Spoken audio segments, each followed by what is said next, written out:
So are the Golden Maple Kolinsky brushes any good? I got this set from Golden Maple, and here I'm going to show you my thoughts on these brushes. They came in a set of 6, a nice leather case, and I'm going to dive right into it, but I'm also going to do a full model paint job with these to push them to their limit. Do they hold their point? Do they hold paint? And I'm also going to compare them to Series 7s, the gold standard. Hey, welcome to the channel. Anyway, painting miniatures, if you are, you're looking for good tools. Golden Maple sent me this brush set for review, and my impression initially was, oh, there's another brush set. Came in this leather case, but I kind of fell in love with them. Here's the unboxing, essentially just 6 brushes in this leather wrapper or roll-up case. And pretty standard pointed rounds, various sizes from 2 to not 4. And in terms of sizing, they're slightly bigger than the Winsor Newton Series 7s, and they look pretty good. But looks can be deceiving, so let's dive deeper into what you should look for a great brush for painting miniatures. And there are 5 features I look for. First is the point. Does the loaded brush actually hold its tip, its sharp tip? You need that for control. Capacity. Does the actual bristles hold enough paint for you to keep painting without going back to load up? Snap. How quickly do the brushes return to the original position? Spring. How well does the tuft resist bending and splaying? Less splaying is better. More control. Flow. Hey, does the brush actually release the paint in a way you can control? So anyway, all those things come together. Closer examination of each of these brushes. They look pretty good. They feel pretty good. Fresh out of the package. But after you wet them, that's when you can really tell how they behave. And the point's pretty sharp. It's good spring, good snap. I went through each of these brushes pretty carefully, wetting them, damping them, cleaning them, because they're brand new and they can kind of hold that residual from the manufacturer. All of the brushes were in great condition when they arrived, and I went through each of them carefully, just checking them out. The smaller brushes below the size 0, pretty tiny, and my impression is that they would be rarely used. You don't really need brushes that tiny unless you really know what you're doing with details and stuff. I think my workhorse from this brush set is going to be the number 1 or the number 2. You can do almost 90% of the work with those brush sizes. And here's the close-up, of course. It looks great, actually. When you compare them against the Kolinsky sables I have in my collection, this looks on par. And here's that Winsor Newton Series 7 close-up. Pretty nice. Both have the same black handle, bright labeling, and then the tufts. Pretty nice. They look good, but do they paint well together in comparison to each other? And that's what I'm going to show you now. So how is their brush performance? Well, I was very impressed. To start the testing, I often just start with a flat white primered card. And I'm going to just speed this up real quick. And done. Here you go. Winsor Newton Series 7. Cool. There it is. Loading some paint. I'm using just Pro Acro Teal, Jade Green, I think. Anyway, it doesn't matter. And the idea is just looking at the point. Does it hold the point? Is the paint consistently flowing off the brush? And it is. And look at how much I can do without loading the brush again. So, Winsor & Newton Series 7, number 1. Excellent. I love using this brush. I have others that are similar, but I keep coming back to this.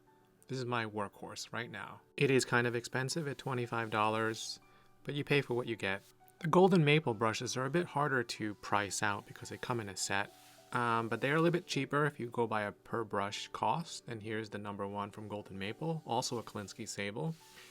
And in terms of performance, wow. I was pretty impressed with how well it held up against the performance of the Winsor Newton I had. Everything the same, almost. Almost. You wouldn't be able to tell unless you really painted a lot.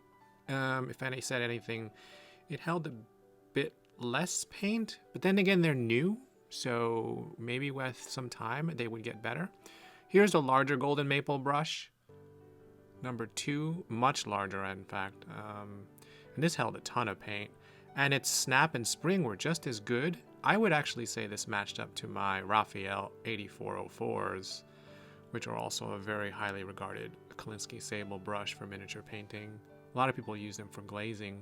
And there you are. Pretty impressed with the overall performance on just this flat card test. Very quick. I enjoyed using these brushes, and I had a good feeling that they would perform well or equivalent to my more expensive Kolinsky sables. Again, the test just comes with time, using them over and over. I don't really think there is a perfect brush for any of us. It depends on what you need. Anyway, how do they work on an actual miniature painting project? So here I am using, some basic and advanced techniques to blend on this stealth suit. And here I'm doing loaded brush blending, where I take two colors loaded on the same brush, feathered onto the model to add that contrast. The model itself was just base coated with that same jade green or whatever that green was earlier. And here you can see with the number 1 pointed round, really this test is just to look at how much control I have. I'm applying techniques where you would want a sharp point, where the paint has to come off smoothly and flow consistently. And using this loaded brush technique with feathering, you kind of do have to understand how the brush behaves. And it's kind of a muscle memory you build over time. This is also one of the techniques that really push a brush's ability to do what you want it to do further. And I do have another link to a video about how I approach this technique of loaded brush blending, if you're curious to see how I practice it and how I've taught how to use it on miniatures.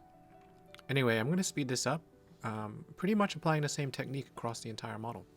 Might skip ahead a bit too. And actually at this point I want to slow it down to show you how really the precision you can get out of these Golden Maple brushes. Here I'm edge highlighting, and to do this you do need that bristle consistently, that snap and spring to come back into shape, and that really just gives you that edge control. See, look, I'm not even using the tip of the brush for these details, I'm just using that side of the brush. You can see that here on the side. It's very, very nice consistency in the bristle response.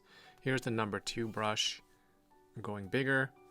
The same idea, I'm just going to go around, same technique. Look at that, man, just all that paint just flowing off nicely, and yet the tip stays sharp and it springs right back into shape after you let go. And here's a closer look, and look at that. I can add all this highlight, keeping the contrast high because I can add that value exactly where I need it to go. I'm having a lot of fun at this point. I'm really getting into the flow. I'll speed it up here. And done. The next step is to base coat the other colors. I'm keeping this color scheme simple.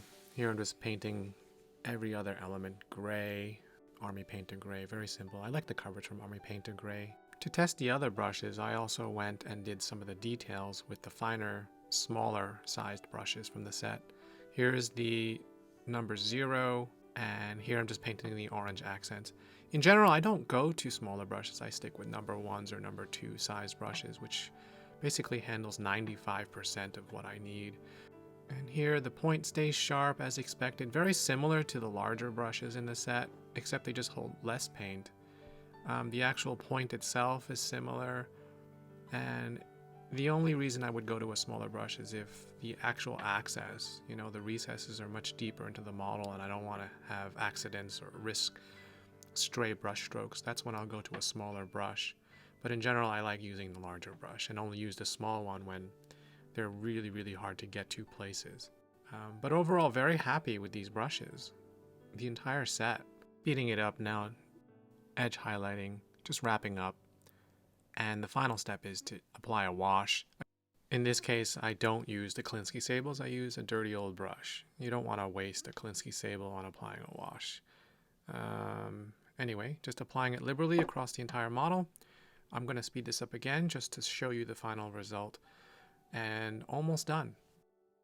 Here I'm just doing the final details with that 4-knot brush and just the eye lenses, and here's a closer look. And there you are. Very simple tabletop standard paint job. For the base, I applied this Vallejo Earth Texture acrylic paste. It's using a plastic spatula from Games Workshop. Very simple, just like putting spackle on a drywall.